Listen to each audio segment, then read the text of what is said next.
We also have Ranbeer Singh Pathania, former MLA and spokesperson of the BJP, Hasnain Masoodi, MP, who comes from National Conference, and of course, former judge of the High Court of Jammu and Kashmir. And we also have Amit Raina, spokesperson, roots in Kashmir and also representing the Kashmiri Pandit community. I'd like to go to Mr. Raina first.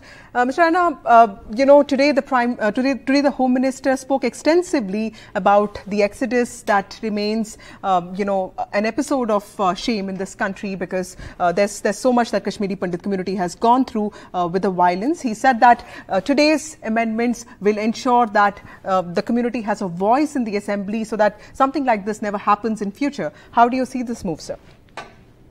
We welcome the move. We welcome the reservation of 2 seats for displaced community. One needs to understand that Jammu and Kashmir is a unique state. It has almost 2.5 million people who are displaced within their own country. So you have around 2 million people who come from the POJK displaced community, and then the significant portion of Kashmiri Pandit community. And for 70 years, both the communities, because owing to their minuscule nature, owing to the politics the way Jammu and Kashmir has, had been derived and denied their political voice. So the step that has been taken today, with the passing of the bill at Lok Sabha, probably is the first step towards giving the voice to the weak of Jammu and Kashmir, to the oppressed of Jammu and Kashmir, to the persecuted of Jammu and Kashmir. And I'm sure that this will further lead to the rehabilitation of Kashmiri Pandits back in the valley, in their own homeland, in the one-place settlement they are seeking for. So it is definitely a very welcome move. A voice to the persecuted was much needed. Right. Mr. Pathania, is this a step to further the mainstreaming of Kashmir, something that your party has been talking about? But clearly the opposition has also questioned not just the targeted killings, which of course the Home Minister also addressed, but also has talked about the need for something like this. What would be your comments to that, sir? Vasudha, this is the considered stand of Bharatiya Janata Party and earlier Bharatiya Janasangh, ek vidhan, ek pradhan, ek nishan. And virtually this was the red herring which was waved by none other than the erstwhile and the lost ruler of Jammu and Kashmir, Maharaj Hari Singh. He warned the country of India. Jammu and Kashmir was not part of India. He warned India not to be complacent. The arrangement, the system, the practices and precedents which were available in the entire country, they should be made available to the Jammu and Kashmir. But as Amit Shah ji said today, Nehru ji and Congress erred. They erred, first of all, in reclaiming the entire Jammu and Kashmir, and ultimately this led to the creation of Pak-occupied Jammu and Kashmir. This led to the China-Pak economic corridor and that triangle project of China. So ultimately, the Jammu and Kashmir, Jammu and Kashmir it witnessed trials, it witnessed tribulation, it witnessed bloodshed, it witnessed terrorism, it witnessed unemployment, and it witnessed political adventures and misadventures also. An article which I'll not talk about the Constitutional Assembly. Even Congress was not unanimous on it, Article 370, but Nehru ji pushed it through with the help of Mr. Gopalaswamy Iyengar in order just to appease Sheikh Abdullah. And you see, the article was passed in 1950, and another 2 years later, Sheikh Abdullah had to be imprisoned. That means that Nehru ji himself felt the heat of the article. And another article, Article 35A, this was inserted into Constitution, and the article never saw the face of the Indian Parliament also. So, first of all, the concept of Ek Vidhan, Ek Pradhan, Ek Nishan has been conceptualized. And with regard to the today's amendments, Kashmiri Pandits, a community which have seen a worst Holocaust, exiled from their own homeland, their pain, their anguish has ultimately been felt, and an attempt has been made to make them politically visible in the Jammu and Kashmir Assembly. The same is the case with Pak-occupied Jammu and Kashmir refugees. They came in 1948, they came in 1965, they came in 1975. And these were those people who rejected the two-nation theory of Jinnah and virtually East India Company's gospel also. And till now, they had not a right to vote, right to educational institutions, right to government job also. Now, their voices shall be felt. We think a more comprehensive representation of Jammu and Kashmir in the Assembly. This is a welcome step. Everybody is all praised for the move of the Sarkar. We have Mr. Masoodi also joining us. He's an MP from the National Conference. Mr. Masoodi, the Home Minister today talked about justice to people, from STs to SCs to even Pandits, and these are ethnic communities of J&K. How do you see this move, sir? Ma'am, our objection to this, the effort to introduce and pass these two bills has been primarily on the ground that a law that is under judicial security is being used to move and get the two bills passed. See, our stand is that J&K Reorganization Act, whereby the state has been fragmented into two UTs, is assailed and it is under judicial scrutiny before the top constitutional court of the country.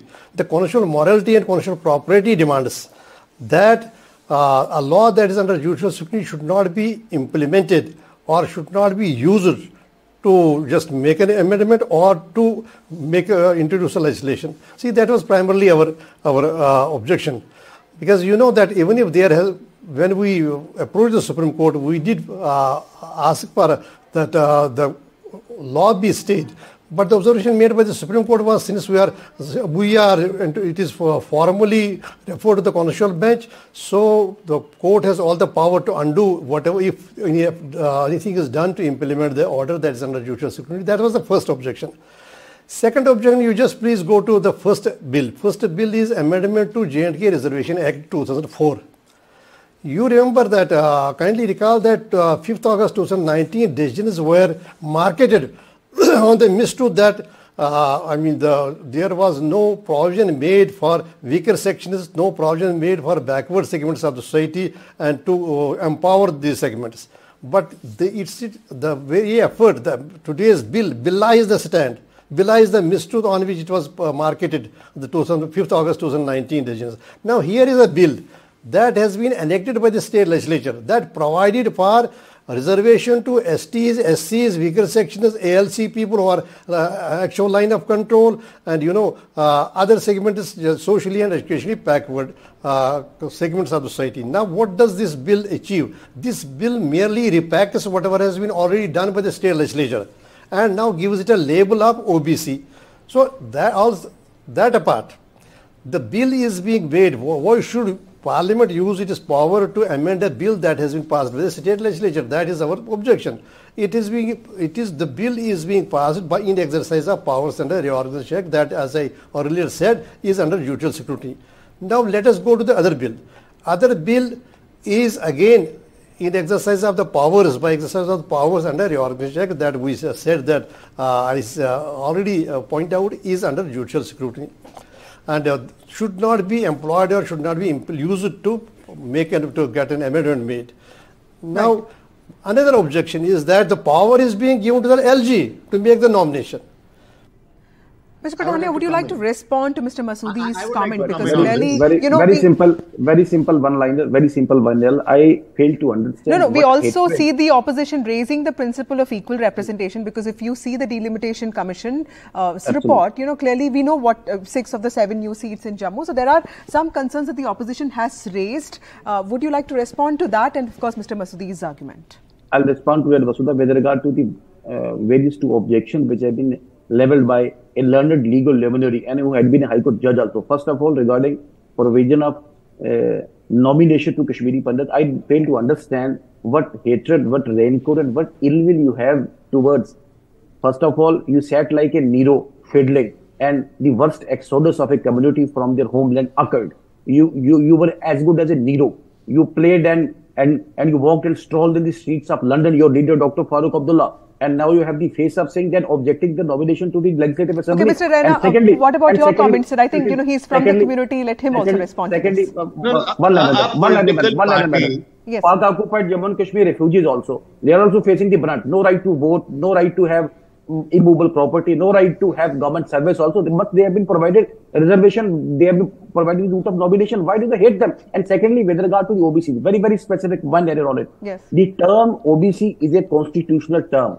The term OSC, which was prevalent in Jammu and Kashmir since the past 6 and 7 decades, it was not comprehensive. So that's a constitutional validity which the Home Minister spoke about, right? To the classification. Yes, Mr. Raina. Yes, sir. So I'm running short of time. I wanted Mr. Raina to respond. I am not surprised. I am not surprised with Mr. Masoodi having objections on Kashmiri displaced Kashmiri Pandits being nominated, POGK people nominated, because that is the party which has not even they did not nominate a single Kashmiri Pandit for elections in last 3 elections. At least from 2003 onwards, I do not remember a single Kashmiri Pandit being given ticket to contest elections. Their hatred for Kashmiri Pandits is well known. They acted a Nero, they acted blind when 1990 Exodus was happening, ethnic cleansing was happening. Now, coming back to the other part of it, the double standards of National Conference is that in one breath you say that the case is sub judice, there's a writ petition on the reorganization of the state and Article 370, and on the other breath you are out on the streets demanding elections. So if you are demanding elections for a Union territory. Right, Mr. Raina, let me just get Mr. Masoodi to respond to that. And more than that, there's also this very important aspect of this development narrative that the government has presented and is working on. Mr. Masoodi, do you think that is something that has also struck a chord with the people of J&K? See, ma'am, the normalcy narrative that is sought to be built up by referring to the number of tourists visiting the place and the less or no stone pelting incidents is not the true indicator of normalcy. The true indicator of normalcy is if you have courage to go for the elections. If you tell us that theatres are, cinema halls are now, people visit cinema halls and they are now operational or functional. But please tell us, let us know, and we waited for that announcement in the House, that why don't you go for the elections? I mean, we don't have any municipal elections now, ULBs are gone, we don't have state elections. So you deny the right to elect a government to 15 million people of Jammu and Kashmir. So how can you just build up say there is a normalcy and build up a normalcy narrative on the basis of cultural events and sports events and some cinema halls being working?